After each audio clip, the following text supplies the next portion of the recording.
আমাদের প্রিয় জন্মভূমি বাংলাদেশ স্বাধীনতার পর এক এক করে 54 বছর অতিক্রম করেছে। এই দীর্ঘ পথ পরিক্রমায় অসংখ্য মানুষের সীমাহীন আত্মত্যাগ, কুরবানি এবং তাদের ভূমিকা জড়িয়ে আছে।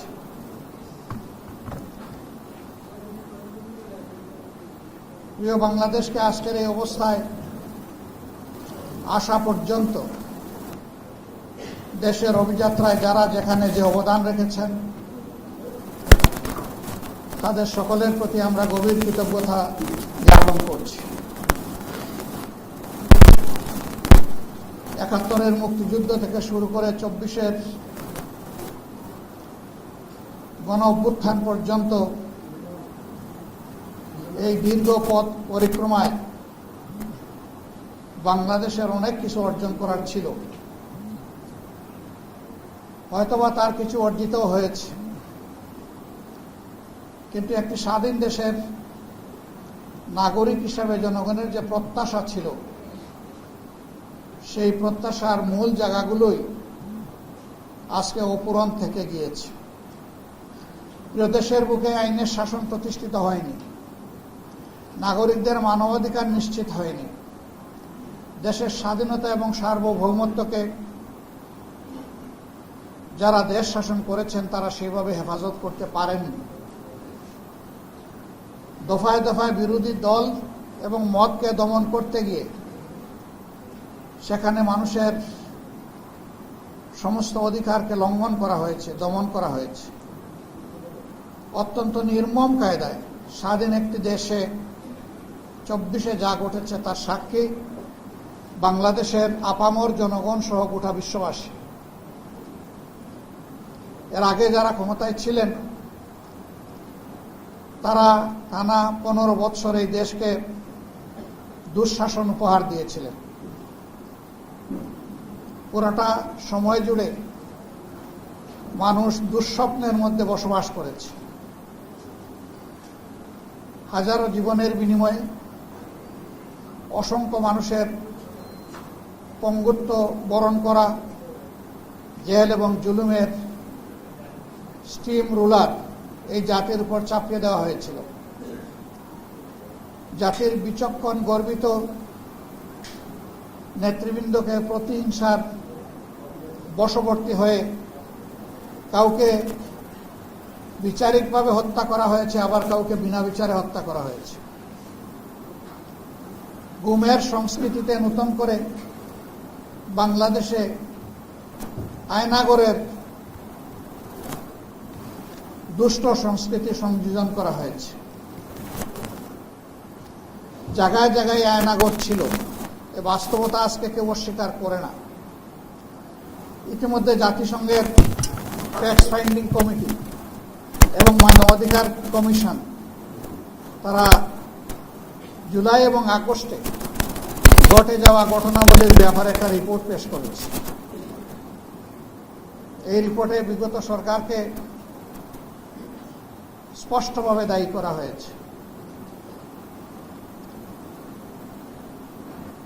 প্রিয় দেশবাসী,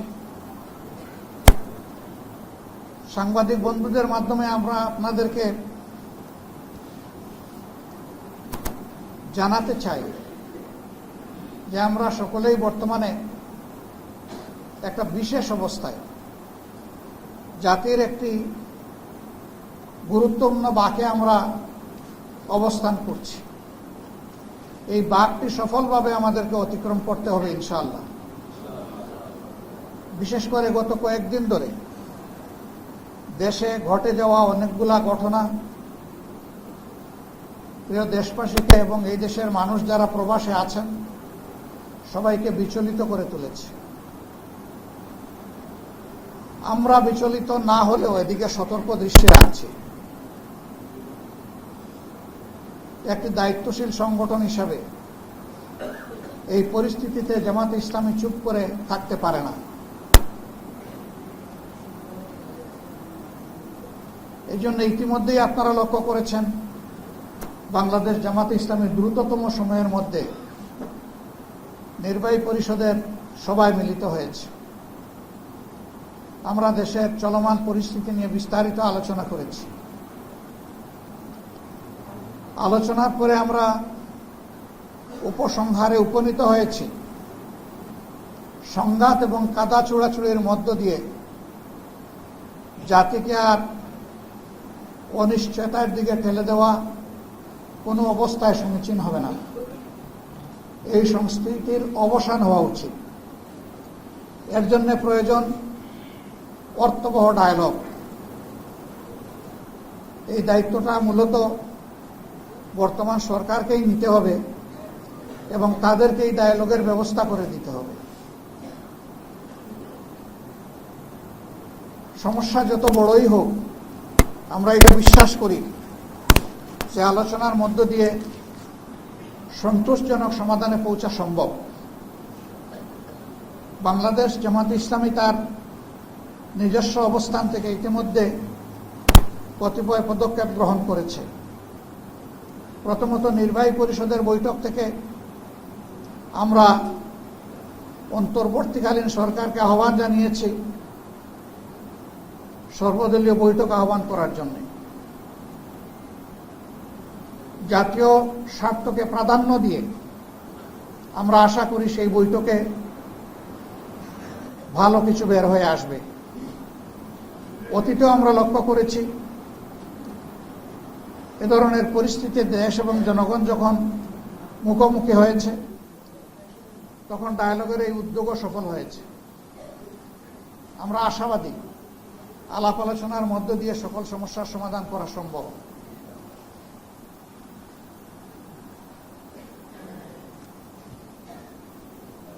সম্মানিত বন্ধুগণ, বাংলাদেশ জামাত ইসলামী রাজনীতি হচ্ছে দেশ এবং জনগণের কল্যাণে। সুতরাং আমরা দলীয় স্বার্থকে দেশের স্বার্থের, জনগণের স্বার্থের উপরে দেখি না। আমরা আমাদের দলীয় স্বার্থকে সাজাই জনগণের স্বার্থের আলোকে। জনগণের স্বার্থ এবং কল্যাণ যেখানে নিহিত রয়েছে সেই বিষয়টাকে প্রাধান্য দিয়েই আমাদের সকল পরিকল্পনা এবং কর্মসূচি রচিত এবং পরিচালিত হয়ে থাকে। এই ক্ষেত্রেও আমরা বিভিন্ন দলের সাথে আমাদের দলের পক্ষ থেকে পারস্পরিক আলোচনার মাধ্যমে সন্তোষজনক সমাধানে পৌঁছার জন্য আমরা উদ্যোগ গ্রহণ করেছি এবং সেই উদ্যোগের আমরা ইতিবাচক কিছু ফলও দেখতে পাচ্ছি। আমরা আশা করি জাতির মধ্যে যে আতঙ্ক আশঙ্কা তৈরি হয়েছে, ইনশাআল্লাহ সকল পক্ষের আন্তরিক অংশগ্রহণের মাধ্যমে জাতি হিসাবে আমরা একটা সন্তোষজনক সমাধানের জায়গায় পৌঁছতে পারব। ডিজাইন, এলিগেন্স, বিউটি, সেরা পণ্য সবার জন্য জেভিকো। প্রিয় দেশবাসী, এই সময় কতগুলা প্রসঙ্গ একেবারেই গুরুত্বপূর্ণ। 24-এ যে পরিবর্তন হয়েছে, এই পরিবর্তনের একটি বিশাল আকাঙ্ক্ষার জায়গা রয়েছে। বিশেষ করে যে তরুণ ছাত্র সমাজ জীবন বাজি রেখে তারা রুখে দাঁড়িয়েছিল এবং জনগণও তাদের ডাকে সাড়া দিয়েছিল। জনগণ মনে করে বিগত সরকার আমলে মানুষের সকল অধিকার কেড়ে নেওয়া হয়েছিল, বিশেষ করে ভোটের অধিকারকে একেবারেই কেড়ে নেওয়া হয়েছিল। পরপর 3টি নির্বাচনের নামে চরম তামাশা করা হয়েছে এই জাতির সাথে। 14 নির্বাচনে 154 জন বিনা প্রতিদ্বন্দ্বিতায় নির্বাচিত। 18 নির্বাচন বিশিরা, 24 নির্বাচন দামি এবং আমি। এইভাবে গোটা নির্বাচন ব্যবস্থাকে ধ্বংস করা হয়েছে। একদিকে যেমন মানুষের ভোটের অধিকার কেড়ে নেওয়া হয়েছে, ঠিক তার পাশাপাশি মানুষের অন্তরে নির্বাচন সম্পর্কে এক ধরনের অনীহা তৈরি করা হয়েছে। এর অবসানের জন্য অবশ্যই এমন একটি নির্বাচন হতে হবে যেই নির্বাচনের মধ্যে মাধ্যমে জনগণের মতের প্রতিফলন হবে এবং জনগণের কাঙ্ক্ষিত প্রতিনিধিরা নির্বাচিত হয়ে জনগণের নেতৃত্ব প্রদান করবেন। এ দেশেই তার নজির রয়েছে। 90-এর গণ আন্দোলনের পরে, গণ অভ্যুত্থানের পরে যে নির্বাচনটি অনুষ্ঠিত হয়েছিল, তখনও সংবিধানে কোনো প্রভিশন ছিল না এই ধরনের সরকারের, কিন্তু রাজনৈতিক দলগুলোর ঐক্যমতের ভিত্তিতেই সরকার গঠিত হয়েছিল এবং সেই সরকার একটা অর্থবহ নির্বাচন উপহার দিয়েছিল। বাংলাদেশের ইতিহাসে এটাকেই বলা হয় সবচেয়ে সুন্দর নির্বাচন। এবারকার প্রত্যাশা আর অনেক বেশি, কারণ সেই নির্বাচনের আগে যে গণ আন্দোলন হয়েছে সেখানে এত জানমালের ত্যাগ কুরবানি জনগণকে পেশ করতে হয়নি। এবার জানমালের বিপুল সংখ্যক বা বিপুল পরিমাণ ত্যাগ কুরবানির মাধ্যমে এই অর্জন। সুতরাং নির্বাচন অবশ্যই হতে হবে সুষ্ঠু, নিরপেক্ষ, গ্রহণযোগ্য। এর জন্যে জামাত ইসলামী মূল থেকেই দাবি করেছিল একটি সুষ্ঠু নির্বাচনের জন্য 2টি রোডম্যাপ সরকারের কাছে আমরা প্রত্যাশা করেছিলাম, দাবি করেছিলাম। নির্বাচনকে অর্থবহ করার জন্য গুরুত্বপূর্ণ কিছু সংস্কার লাগবে। আমরা বলেছিলাম যে সংস্কারের একটা রোডম্যাপ দেওয়া হোক, যে এই মাসের ভিতরে সংস্কার সম্পন্ন হবে, এরপরেই নির্বাচনের একটা রোডম্যাপ তার পাশাপাশি দেওয়া হোক। তাহলে জনমনের স্বস্তি এবং আস্থা তৈরি হবে। কিন্তু এখন পর্যন্ত 2টি রোডম্যাপের কোনোটাই জনগণের সামনে আসেনি। এখান থেকেও কিছু সন্দেহ সংশয় জন্ম নিয়েছে। আমরা এখনও সরকারকে অনুরোধ করব যে 2টি রোডম্যাপ যথাসম্ভব শীঘ্র এইটাকে জনসম্মুখে প্রকাশ করা হোক, তাহলে জনমনে আস্থা ফিরে আসবে। আমরা এবং এদেশের জনগণ যেন তেন কোনো নির্বাচন আমরা চাই না। নির্বাচনের মধ্য দিয়ে আবার যদি নির্বাচনী ব্যবস্থা নিহত হয়, তাহলে ওরকম একটা নির্বাচন অবশ্যই জনগণ কবুল করবে না, প্রত্যাখ্যান করবে। এই জন্য সুষ্ঠু নির্বাচনের স্বার্থেই এই 2টি রোডম্যাপ অপরিহার্য হয়ে পড়েছে। তারপরে আমাদের দাবি ছিল, যারা গত 15.5 বছর ধরে এই দেশে মানুষকে গুম করেছেন, জনগণের সম্পদ লুণ্ঠন করেছেন, তাদের বিচারের প্রক্রিয়াটা দৃশ্যমান হতে হবে। আমরা জানি বিচারের জন্য সময় লাগবে। একটা অন্তর্বর্তীকালীন সরকারের সময়ে পুরা বিচার হয়ে যাবে এটা কেউ দাবি করে না, কিন্তু বিশ্বাসযোগ্য দৃশ্যমান কিছু কাজ তো সামনে আসতে হবে। সেরকম কিছু এখনো জনগণ দেখতে পাচ্ছে না। এই জায়গায়ও জনগণের আশঙ্কা, যদি অপরাধীদের বিচার সুষ্ঠুভাবে না হয়, তাহলে অপরাধ চক্র বৃদ্ধি পাবে এবং বাংলাদেশ ভবিষ্যতে গভীর অন্ধকারে তলিয়ে যেতে পারে। আমরা এটাও হতে দিতে পারি না। এই জন্যে সংশ্লিষ্ট কর্তৃপক্ষের কাছে আমাদের উদাত্ত আহ্বান, বিচারকে কঠোর পরিশ্রম করে নির্ভুলভাবে, সুন্দরভাবে আপনারা দৃশ্যমান করুন। আপনারা জনগণের সমর্থন পাবেন ইনশাআল্লাহ। এটাও ঠিক যে আমরা যেন তেন কোনো বিচার চাচ্ছি না। বিচারের নামে যে অবিচার আমাদের উপর করা হয়েছে বা অন্যদের উপর করা হয়েছে, সেটাও আমরা চাই না। আমরা চাই বিচারটা ফেয়ার হোক। সম্মানিত ভাইয়েরা, এই বিষয়গুলো সামনে রেখে এই সম্প্রতি কয়েকদিন ধরে অনেক কিছু হয়ে গেল। তা আমরা আশা করি যে এই বিষয়টা আর সামনে বাড়বে না। আরো 2টি স্পর্শকাতর বিষয় সম্প্রতি আলোচনায় আছে। একটি হচ্ছে মানবিক করিডোরের নামে একটা উদ্যোগ। আমরা সর্বপ্রথম এটি আমাদের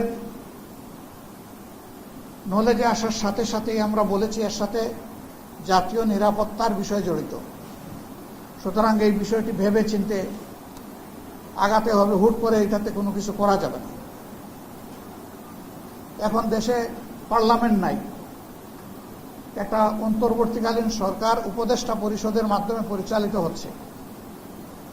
উপদেষ্টা পরিষদ মেনে নিলাম যে তারা মন্ত্রিপরিষদের বিকল্প, কিন্তু পার্লামেন্টও নাই। সেই পার্লামেন্টটা হতে পারত জনগণের প্রতিনিধিত্বকারী দেশপ্রেমিক সংগঠনগুলি। সরকার তাদের সাথে এই ব্যাপারে লোকে বসা উচিত এবং সকল পক্ষের সাথে না বসে এই ধরনের কোনো উদ্যোগ নেওয়া দেশের জন্য কল্যাণকর হবে না।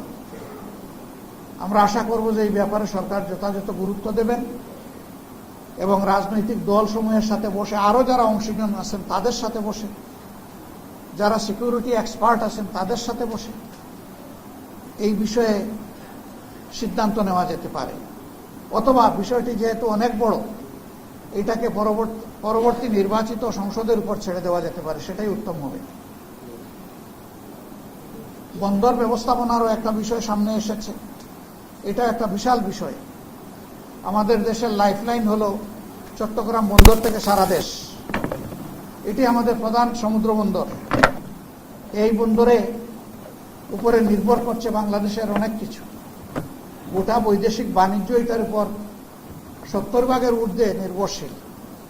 এরকম একটা বন্দর ব্যবস্থাপনারও কোনো সিদ্ধান্ত নেওয়া হঠাৎ করে এটা অসমীচীন হবে বলে আমরা মনে করি না। এই বিষয়গুলো ভেবে চিন্তে আরো অংশীজনের সাথে আলাপ করে কি করা যায় সে বিষয়গুলো সামনে নিয়ে আসা উচিত। সম্মানিত ভাইয়েরা, সেনাবাহিনী আমাদের গর্বিত সেনাবাহিনী। ইতিহাসের গুরুত্বপূর্ণ বাঁকে তাদের অনেক মর্যাদাপূর্ণ অবদান রয়েছে। বাংলাদেশের স্বাধীনতা আন্দোলনের মধ্য দিয়ে আমাদের এই সেনাবাহিনী গড়ে উঠেছে। কোনোভাবে কোনো কার্যক্রমের মাধ্যমে, কারো কোনো পদক্ষেপের মাধ্যমে আমাদের এই গর্বের প্রতিষ্ঠান বিতর্কিত হোক, এটা আমরা চাই না। আমরা চাই যে এই প্রতিষ্ঠানের মর্যাদা উৎপন্ন রেখে তারা দেশ এবং জাতির সেবায় তারা নিয়োজিত থাকবেন। এতেই দেশের গৌরব, সেনাবাহিনীরও গৌরব। আমরা আমাদের সেনাবাহিনীকে সেই গৌরবের জায়গায় রাখতে চাই এবং এই জায়গা কেউ ক্ষতিগ্রস্ত করবেন না সেই দিকে আমরা আশা রাখতে চাই। সেনাবাহিনীকে নিয়ে যে কোনো ধরনের মন্তব্য করা থেকেও বিরত থাকা উচিত বলে আমরা মনে করি। এই বিষয়টা একটা দেশের সার্বিক নিরাপত্তার সাথে সংশ্লিষ্ট। সেনাবাহিনীকে বিতর্কিত করলে একটা স্বাধীন দেশ বড় ধরনের ঝুঁকিতে পড়তে পারে। আমরা সেই সমূহ বিতর্ক থেকে আমাদের প্রিয় গর্বিত সেনাবাহিনীকে আমরা মুক্ত রাখতে চাই। আল্লাহ তাআলা এই কাজে আমাদের সকলকে সহযোগিতা করুন এবং যার যার জায়গা থেকে এই বিষয়টা উপলব্ধি করার তৌফিক আল্লাহ তাআলা আমাদেরকে দান করুন। সম্মানিত ভাইয়েরা, আজকে পরিবর্তনের 9 মাস অতিক্রান্ত হয়েছে। আমাদের প্রধান উপদেষ্টা বলেছেন, একাধিকবার বলেছেন, জাতীয় নির্বাচন তিনি এই বছরের ডিসেম্বর থেকে আগামী বছরের জুনের মধ্যে সম্পন্ন করতে চান। আমরা বারবার বলেছি, তাই তার এই কথার উপরে আমরা আস্থা রাখতে চাই এবং আস্থা রেখে এটার জন্য আমাদের বিবেচনায় সুইটেবল টাইম কি হতে পারে আমরা সেইটাও ফ্লেক্সিবলি বলেছি। আমরা তাকেও বাধ্য করতে চাই না। আমরা কেন বাধ্য করতে যাব? কারণ তিনি তো সকলদের দ্বারা সমর্থিত। আমরাই তো তাকে এই দায়িত্ব সবাই মিলে দিয়েছি। তিনি তো জোর করে নেননি আমাদের কাছে। তিনি তো আমাদের প্রতিপক্ষ না। তিনি এখন সরকারের অভিভাবক। এ দায়িত্ব সকল রাজনৈতিক দল এবং অংশীজন স্বেচ্ছায় আমরা তার উপর অর্পণ করেছি। আমাদের দায়িত্ব তাকে সহযোগিতা করা তার সার্বিক কাজে। আমরা আমাদের জানা মতো আমাদের পক্ষ থেকে আমরা কোনো ধরনের কোনো অসহযোগিতা করিনি, বরঞ্চ যতটুকু আমাদের যেখানে সম্ভব আমরা সেই সহযোগিতা করেছি। অন্যান্য রাজনৈতিক অংশীজনের প্রতি, সংগঠনগুলোর প্রতি আমরা আহ্বান জানাই যে এই সরকার যেহেতু আমাদের সকলের সরকার, আসুন আমরা সবাই মিলে তাকে সহযোগিতা করি। সবাই মিলে যদি সহযোগিতা করি আর সরকারও যদি স্বতঃস্ফূর্তভাবে আমাদের সহযোগিতা গ্রহণ করে, তাহলে আমরা মনে করি যে সমস্যা যাই সামনে আসুক সমাধান তার অতি সহজ। কিন্তু এইখানে বোঝাপড়ায় যদি কোনো গ্যাপ তৈরি হয় আর জাতি যদি কোনো সংকটে পড়ে এ দায় আমরা কেউ এড়াতে পারবো না। অতএব দায় সৃষ্টি হওয়ার আগেই সমাধানের পথে হাঁটাটাই হচ্ছে বুদ্ধিমানের কাজ, উত্তম কাজ। আমরা সরকার এবং রাজনৈতিক দলগুলোর প্রতি উদাত্ত আহ্বান জানাই যে পারস্পরিক সহযোগিতার মনোভাব নিয়ে আসুন প্রিয় দেশকে, জাতিকে আমরা আশাবাদী করি এবং সামনের দিকে এগিয়ে নিয়ে যাই। সম্মানিত সাংবাদিক বন্ধুগণ, আমাদের দেশটি দীর্ঘদিন মজলুম ছিল, কিন্তু আমরা বিশ্বের মানচিত্রের দিকে যদি তাকাই তাহলে আরো কিছু বেদনাদায়ক ঘটনা আমরা লক্ষ্য করি।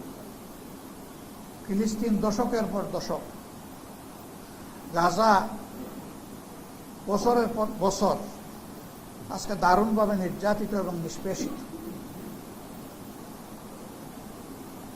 আমরা বিশ্ব সম্প্রদায়ের প্রতি আহ্বান জানাই যে আমরা যারা মানবাধিকারে বিশ্বাস করি এই মানুষগুলোকে তাদের অধিকার নিয়ে সম্মানের সাথে বাঁচতে দিন।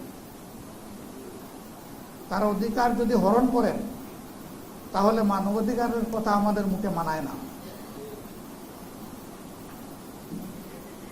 এ পর্যন্ত যা ঘটেছে তার পুঙ্খানুপুঙ্খ তদন্ত হোক জাতিসংঘের মাধ্যমে, এবং যারা যেখানে যতটুকু সীমা লঙ্ঘন করেছেন, অপরাধ করেছেন, তাদেরকে বিচারের আওতায় নেওয়া উচিত।